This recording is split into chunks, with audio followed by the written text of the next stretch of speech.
चलो।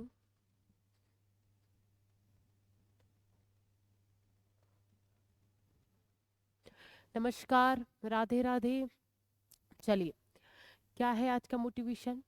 जिसकी फितरत हमेशा बदलने की हो वह कभी किसी का नहीं हो सकता, चाहे वह समय हो या इंसान। समय हमेशा बदलता रहता है, एक जैसा समय रहता नहीं है, आप सभी को पता है। और अगर इंसान भी आपकी ज़िंदगी में कोई ऐसा इंसान है जो एक दिन तो बड़ा अच्छा, एक दिन बड़ा ऐसा, मतलब हर हर हमेशा आपको लगता है कि यार ये तो हमेशा चेंज हो जाता है। कोई बात आती है तब वो अपना कुछ अलग स्वरूप दिखाता है, और फिर जब कोई अलग बात आ जाती है तो अलग स्वरूप। तो कहने का मतलब ये है कि जो फितरत बदलता रहता है, अपना नेचर बदलता रहता है, तो वो आपके लिए सही नहीं, आपके स्वास्थ्य के लिए हानिकारक है। तो समय भी आपका नहीं है, अभी समय है, ये 5 मिनट अगर जो मैं बात कर रही हूँ, अब वो कभी लौट के वापस नहीं आ सकता। ऐसे ही जो इंसान है, फितरत बदलती रहती है। अगर वो ऐसा इंसान है तो हमेशा बदलते रहते हैं, और उनको हमेशा दूर करो अपने से, क्योंकि समय है, अपना सदुपयोग करो। ऐसे जो इंसान है जो फितरत बदलते हैं उनको दूर रखो और समय का सदुपयोग करें। चलिए, पहला क्वेश्चन क्या है? आज का जो पहला क्वेश्चन है, हाल ही में देश का पहला सेमीकंडक्टर फैब किस राज्य में स्थापित किया जाएगा? इसके ऑप्शंस आपके सामने हैं: गुजरात, महाराष्ट्र, कर्नाटक, तेलंगाना। बताइए, क्या पूछा जा रहा है कि हाल ही में जो है देश का पहला सेमीकंडक्टर अर्धचालक जो फैब है वो राज्य में स्थापित किया जाएगा। ठीक है, सेमीकंडक्टर फैब है, वो किस राज्य में स्थापित किया जाएगा, ये आपसे पूछा गया है। और इसका जो आंसर है वो है गुजरात। गुजरात राज्य में जो है सेमीकंडक्टर फैब स्थापित किया जा रहा है। अर्धचालक जो एक फैब होता है उसको स्थापित किया जा रहा है। इसको आपको पता है, इसका यूज बहुत सारी चीजों में होता है, बहुत सारे इलेक्ट्रॉनिक माध्यम में इसका यूज होता है। अर्धचालक जो होती है उसका उपयोग होता है, बहुत सारे तकनीकी में इसका उपयोग होता है। तो इसको ऑल ओवर बहुउद्देशीय एक लक्ष्य है, और उसके दौरान जो है गुजरात राज्य में इसको स्थापित किया जा रहा है, जिससे आगे बहुत सारी विकासशील योजनाएं हैं, या कुछ एक कोई प्रोजेक्ट है, या मान लीजिए कोई भी चीज़ है, इसमें इसका उपयोग किया जाएगा। सेमीकंडक्टर फैब का उपयोग किया जाएगा, गुजरात राज्य में इसको स्थापित किया जा रहा है, इसको लॉन्च किया जा रहा है। स्मार्टफोन से लेकर कोई भी इलेक्ट्रॉनिक डिवाइस है या कोई भी चीज़ है, बहुत सारी चीज़ों में इसका उपयोग किया जाता है। चलिए, ये गुजरात राज्य में स्टार्ट हो रहा है। अगला क्वेश्चन क्या है? अगला क्वेश्चन है, हाल ही में कौन सी राज्य सरकार जल सूचना विज्ञान केंद्र स्थापित करेगी? ये क्वेश्चन रिपीटेड है। कौन सा क्वेश्चन है भाई? हमने पढ़ लिया है इसका आंसर। ठीक है, कौन सी राज्य सरकार जल सूचना विज्ञान केंद्र स्थापित करेगी? इसका आंसर आप सभी कमेंट में बताएंगे, क्योंकि ये क्वेश्चन जो है हमने पढ़ लिया है, कल ही पढ़ा है। तो आप इसका जो आंसर है वो आप सभी कमेंट में देंगे, पूरा जितना जैसा पढ़ाया गया था। चलिए, अगले क्वेश्चन की तरफ बढ़ते हैं। अगला क्वेश्चन है, हाल ही में किस राज्य की सरकारी नौकरियों हेतु 2 बच्चों के नियम को एससी की मंजूरी मिल गई है? इसका जो ऑप्शन है वो क्या है? राजस्थान, महाराष्ट्र, हरियाणा, बिहार। बताइए, क्या पूछा जा रहा है कि किस राज्य में, क्यों, कौन से राज्य की, मतलब किस राज्य में सुप्रीम कोर्ट ने एससी, सुप्रीम कोर्ट ने जो है वो मंजूरी दे दी है कि सरकारी नौकरी हेतु 2 बच्चों का नियम, ये जो नियम है वो सुप्रीम कोर्ट ने लागू कर दिया है। किस राज्य में, ये आपसे पूछा गया है। ऑप्शन आपके सामने है, और इसका जो आंसर है वो है राजस्थान। राजस्थान राज्य में अब ऐसा होगा कि जून 1 जून से जो 2002 1 जून से 2002, उसके बाद अगर किसी के 2 बच्चों से अधिक हैं तो उसको सरकारी नौकरी नहीं मिल सकती। परिवार नियोजन से एक ये बहुत अच्छा नियम निकाला गया है, और ये बहुत अच्छा भी है कि अगर जून 2002 के आगे उसके बाद अगर 2 बच्चों से अधिक हैं तो राजस्थान में अब जो है सरकारी जॉब उसको मिलना असंभव है, क्योंकि सुप्रीम कोर्ट ने भी उस पर निर्णय अपना दे दिया है। और ये संविधान के तहत ही ये नियम बनाया गया है। संविधान में कोई भी उल्लंघन नहीं किया गया है किसी चीज का, और इसको नियमबद्ध तरीके से इस नियम को बनाया गया है, और राजस्थान में इसको लागू किया गया है। जो सरकारी नौकरी जो है उसको ही मिलेगी कि जून 2002 में, उसके बाद अगर 2 बच्चों से अधिक हैं उसको जॉब नहीं मिलेगी, 2 बच्चे से ज्यादा होना ही नहीं चाहिए। ये राजस्थान सरकार ने ऐसी घोषणा कर दी है, और सुप्रीम कोर्ट ने निर्णय दे दिया है। अब जो अगला क्वेश्चन है, हाल ही में कौन सा देश गर्भपात को संवैधानिक अधिकार बनाएगा? इसका ऑप्शन जो है स्पेन, स्वीडन, फ्रांस और इनमें से कोई नहीं। बताइए क्या पूछा जा रहा है कि कौन सा देश का नाम आपको बताना है। गर्भपात से संबंधित जो संवैधानिक जो संविधान में जो अधिकार दिए गए हैं, आप सभी को पता है हमारा संविधान है, उसमें अधिकार दिए हैं, बहुत सारी चीजें पूरा वर्णन है संविधान में। पर हम किसी और क्षेत्र में बात कर रहे हैं कि कौन सा देश है, आपको बताना है देश का नाम, और गर्भपात में संवैधानिक अधिकार बनाएगा। और गर्भपात से संबंधित जो है कोई नियम है, कोई जो है वो संविधान में वर्णित किया जाएगा। गर्भपात आप सभी जानते हैं कि गर्भपात करा लिया जाता है। अगर अपने इधर तो ये देखते हैं, महिला अगर चेक करा लेते हैं कि अगर लड़की है तो गर्भपात हो जाता है, लड़का है तो आराम से कोई दिक्कत नहीं है। तो ये जो चीज है वो संविधान में वर्णित की जाएगी और उसको नियम बनाया जाएगा, कानून के तहत उसको रखा जाएगा गर्भपात के मुद्दे को। तो वो कौन सा देश ऐसा है जो इस टॉपिक को जो है संविधान में, अपने संविधान में रखने वाला है? वो है फ्रांस। फ्रांस एक ऐसा देश है जो गर्भपात के मुद्दे को जो है संविधान में एक कानून बनाना चाहता है। गर्भपात से संबंधित जो कानून है वो फ्रांस अपने संविधान में रखेगा।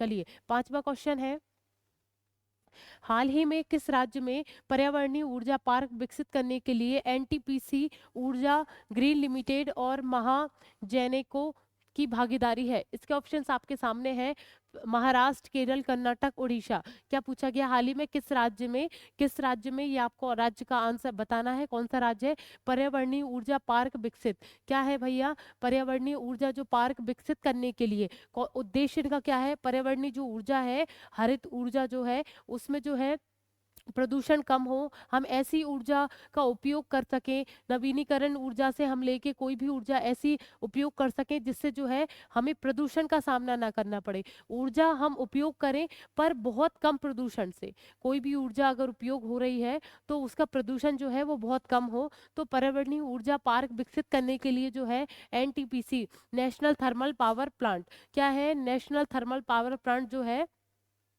उससे बिजली से संबंधित ये उपकरण है, उसका नाम क्या है, नेशनल थर्मल पावर प्लांट। अब वो क्या है, ऊर्जा ग्रीन लिमिटेड के तहत जो है, ये क्या है भाई, एक महाराष्ट्र की एक कंपनी है जो इंजीनियर या सब इंजीनियर इन सब की पोस्ट निकालती है, और भी इसके बहुत सारे उद्देश्य हैं। तो इससे साझेदारी किसने की है? एनटीपीसी ने इसके साथ साझेदारी की है। और जो है कहाँ पर ये जो है पर्यावरणीय ऊर्जा पार्क विकसित करने की बात कह रहे हैं, ये आपको बताना है। ऑप्शन आपके सामने है, महाराष्ट्र, कर्नाटक, केरल, उड़ीसा। ये जो है महाराष्ट्र में ऐसा होगा क्योंकि हमने ये पढ़ लिया महाजैनिको मैंने बता दिया है, ये बहुत सारे बहुउद्देशीय एक कंपनी है। ये सब इंजीनियर ऐसे जो पद हैं ये इसके सहयोग से निकाले जाते हैं, और ये बहुउद्देशीय पर्यावरण प्रदूषण आदि में भी अपना सहयोग करती है। तो इसके साथ जो है एनटीपीसी ने एक सहयोग किया है, एक संधि की है, जिसके तहत जो है महाराष्ट्र में, कहाँ पर, महाराष्ट्र में एक जो ऊर्जा हरित एक उसका उपयोग करके, ऊर्जा हरित कोई भी ऊर्जा है, मैंने आपको बता दिया है, अगर आप किसी ऊर्जा का उपयोग कर रहे हैं, हम किसी ना किसी एनर्जी का तो उपयोग करते ही हैं, ईंधनों के रूप में कोई भी चीज हो सकती है, तो कहीं ना कहीं उससे हम जो है प्रदूषण कम हो सके, इसका बहुउद्देशीय एक पैराग्राफ है, और उसके लिए हमने ये महाराष्ट्र में एक पर्यावरणीय ऊर्जा जो है पार्क विकसित किया है। चलिए अगले क्वेश्चन की तरफ बढ़ते हैं। अगला क्वेश्चन क्या है, हाल ही में उत्तर प्रदेश के जौनपुर में धर्मपंथ का शिलान्यास किसके द्वारा किया गया है? इसका जो ऑप्शन है, अमित शाह, नितिन गडकरी, पीयूष गोयल और नरेंद्र मोदी जी। अब देखिए पूछा क्या जा रहा है कि उत्तर प्रदेश, कहाँ पर, उत्तर प्रदेश आप सभी को पता है, जौनपुर कहाँ है भाई, उत्तर प्रदेश। चलिए जौनपुर में जो है धर्मपंथ का शिलान्यास किया गया है। अब ये जो है धर्मपंथ है क्या, ये रोड परिवहन से संबंधित क्वेश्चन है। इसका जो है रोड परिवहन से, धर्मपंथ जो है रोड परिवहन से संबंधित ये एक धर्मपंथ आपको सुनने को मिला है। अब इसका जो आंसर है, आप अगर धर्मपंथ मैंने आपको इतना बता दिया है कि ये सड़क से संबंधित है, तो इसका आंसर आप आसानी से दे सकते हैं, क्योंकि इसमें जो है आपको अगर मंत्रियों, जो मंत्रालय है, केंद्रीय मंत्रालय है, उसके अगर मंत्रियों के नाम आपको पता है तो आप इसका आंसर आसानी से दे सकते हैं। इसका जो आंसर है नितिन गडकरी। क्या आंसर है इसका? नितिन गडकरी। धर्मपंथ से संबंधित जो है 4 लेन एक जो है सुविधा इन्होंने चालू कर दी है, सड़क बना दी है 4 लेन। वो किस किस को जोड़ेगी हम देखते हैं। धर्मपंथ क्या एक 4 लेन की एक सुविधा है जो किन्हीं किन्हीं कुछ कुछ शहरों को एक दूसरे से जोड़ेगी, वो हम देखते हैं। वो भी कहाँ पर? उत्तर प्रदेश के जौनपुर में। वो हम देख लेते हैं कौन किसको जोड़ेगा। देखिए धर्मपंथ जौनपुर को कहाँ? अयोध्या, वाराणसी और मिर्जापुर से जोड़ेगा। ठीक है, धर्मपंथ जो है हम जिसकी बात करी वो जौनपुर को किससे? अयोध्या से, वाराणसी और मिर्जापुर से ये जोड़ने का सिस्टम है। इसमें हौज में से लेकर, ठीक है, और कोई ज्यादा जानने की आवश्यकता नहीं है। ये 4 लेन सड़क बनाएगा। ठीक है, 4 लेन सड़क बनाने की एक ये योजना है जो जौनपुर को अयोध्या, वाराणसी और मिर्जापुर से जोड़ेगा। चलिए, और इसका जो आंसर नितिन गडकरी जी इसका आंसर है। चलिए, अगला क्वेश्चन क्या है? हाल ही में पश्चिम बंगाल में मोदी ने कितने करोड़ रुपए की बिक्री का उद्घाटन किया है? इसके ऑप्शंस आपके सामने हैं। 7,200 करोड़ रुपए, 7,500 करोड़ रुपए, 8,200 करोड़ रुपए, 9,500 करोड़ रुपए। पूछा क्या जा रहा है कि पश्चिम बंगाल में, कहाँ पर? पश्चिम बंगाल की बात चल रही है। मोदी जी ने कितने करोड़ रुपए की बिक्री का उद्घाटन किया है? इसका आंसर आप सभी बताएं अगर किसी को पता है तो। ये पश्चिम बंगाल की बात है। जो हमारे प्राइम मिनिस्टर जी हैं उन्होंने 7,200 करोड़ रुपए की जो है एक योजना का उद्घाटन किया है, विकासशील परियोजनाओं का उद्घाटन किया है। ठीक है, 7,200 करोड़ रुपए की, और वो भी कहाँ पर? पश्चिम बंगाल। और वो भी किसने किया है? हमारे प्राइम मिनिस्टर मोदी जी ने। ठीक है, और पश्चिम बंगाल की ये बात चल रही है। ये संबंधित जो है परियोजनाएं रेल से संबंधित हैं, बंदरगाह से संबंधित है, तेल के व्यापार से संबंधित ये योजनाएं हैं जिसमें इतना जो है इसका उद्घाटन किया गया है। चलिए, 8वां क्वेश्चन है, हाल ही में राष्ट्रीय जन्म दोष जागरूकता माह 2024 किसके द्वारा लॉन्च किया गया है? इसके ऑप्शंस आपके सामने हैं। शिक्षा मंत्रालय, नीति आयोग, स्वास्थ्य एवं परिवार कल्याण मंत्रालय, इनमें से कोई नहीं। क्या पूछा गया है? राष्ट्रीय जन्म दोष जागरूकता। क्या पूछा गया है कि राष्ट्रीय जन्म दोष जागरूकता जो है 2024 किसके द्वारा लॉन्च की गई है? इसका जो आंसर है वो है नीति आयोग। नीति आयोग के बारे में हमने बहुत बार चर्चा की है, हम क्लास में भी चर्चा कर चुके हैं, नॉर्मल करंट अफेयर की भी, और वैसे भी जो है नॉर्मल क्लास जीएस की चलती है तो उसमें भी नीति आयोग की बहुत सारी बातें होती हैं। आप सभी को पता है, सभी को नॉलेज है नीति आयोग के बारे में। इसकी स्थापना कब हुई थी? 2005 सॉरी 2015, सॉरी 2015 में जो है इसकी स्थापना हुई थी। और इसके द्वारा क्या लॉन्च किया गया है? राष्ट्रीय जन्म दोष जागरूकता। जब जन्म से कोई कोई भी नवजात शिशु जब पैदा होता है तो अगर उसमें कोई दोष आता है, मान लीजिए कोई भी दोष आ गया, शारीरिक दोष आ गया, कुछ भी दोष आ गया, तो उसको जो है वो बड़ा होता है तो कहीं ना कहीं उसको हीन भावना से देखा जाता है। उसमें अगर जन्म से ही कोई दोष है बच्चे में, तो जब वो बड़ा होता है, स्कूल में जाता है या परिवार समाज के द्वारा कहीं ना कहीं उसको एक अलग सी दृष्टि में देखा जाता है। तो उसको जो है समर्थन प्रदान करने के लिए, समर्थन समावेशी एक योजना के तहत जो है ये लॉन्च किया गया है राष्ट्रीय जन्म दोष जागरूकता माह 2024। ये किसके द्वारा लॉन्च किया गया है? नीति आयोग। नीति आयोग के द्वारा ये लॉन्च किया गया है, जिसके तहत जो है नवजात शिशु जो है दोषहीन होता है, सॉरी दोष से सहित होता है, तो उसको अलग दृष्टि से ना देखा जाए, समावेशी शिक्षा में उसको इंक्लूड किया जाए, हर तरीके से उसको एडजस्ट करा जाए। तो उसकी एक नियम है, तो उसके तहत जो क्या लॉन्च किया गया? राष्ट्रीय जन्म दोष जागरूकता 2024। चलिए आगे बढ़ते हैं।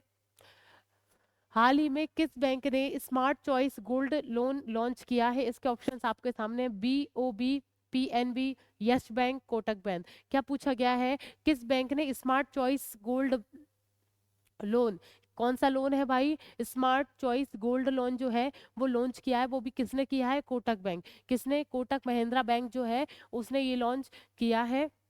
आप किसी भी अपने गोल्ड से आसान उससे ऋण ले सकते हैं, कोई भी आपको दिक्कत नहीं होगी, बहुत ही कम उसमें जो ब्याज है उसमें आप ऋण ले सकते हैं। ऐसा इनका कोटक बैंक का एक लॉन्च इनने किया है, उसका नाम क्या है? Smart choice gold loan. Kotak Mahindra bank ने ऐसी सुविधा लॉन्च की है। चलिए लास्ट क्वेश्चन देख लेते हैं। लास्ट क्वेश्चन जो है, हाल ही में किस राज्य ने किस राज्य में समुद्री स्लग की नई प्रजाति मिली है? किस राज्य में समुद्री स्लग जो है आप देखेंगे गूगल पे सर्च करके तो आपको मिल जाएगा। तो वो एक प्रजाति है, ठीक है। उसकी प्रजाति, कौन सी प्रजाति आपको मिली है, वो भी कौन से राज्य में मिली है, ये आपसे पूछा जा रहा है। तो बताइए इसका आंसर क्या है? देखिए उड़ीसा इसका आंसर है। क्या है इसका आंसर? उड़ीसा। चलिए, इसका नाम क्या है हम देख लेते हैं। समुद्री स्लग जो है उसकी एक प्रजाति है, ठीक है। और एक नई प्रजाति का हमने खोज किया, क्या नाम है उसका? मेलानोक मेमिस द्रौपदी। हमने इसका नाम क्या रखा है? मेला नोक लेमिस द्रौपदी, इसका हमने नाम रखा है। वो भी किसकी प्रजाति है? ये समुद्री स्लग की ये प्रजाति है जो हमें उड़ीसा राज्य में इसकी खोज हुई है और हमने इसका नाम ये रख लिया है। इसको स्पेशल याद रखें, मिलानो के मिश द्रौपदी, ठीक है। इसका नाम हमने ये रख दिया है और ये हमारे भारत के अलावा ये प्रजाति कहीं नहीं पाई जाती। ये बहुत इंपॉर्टेंट वाली चीज हो गई है कि कहीं पाई ही नहीं जाती, सिर्फ भारत में ही ये हमने खोज कर ली है इसकी और इसका नाम रख दिया है। ये भारत में कहीं और, भारत से बाहर भी कहीं और नहीं मिलेगी, ठीक है।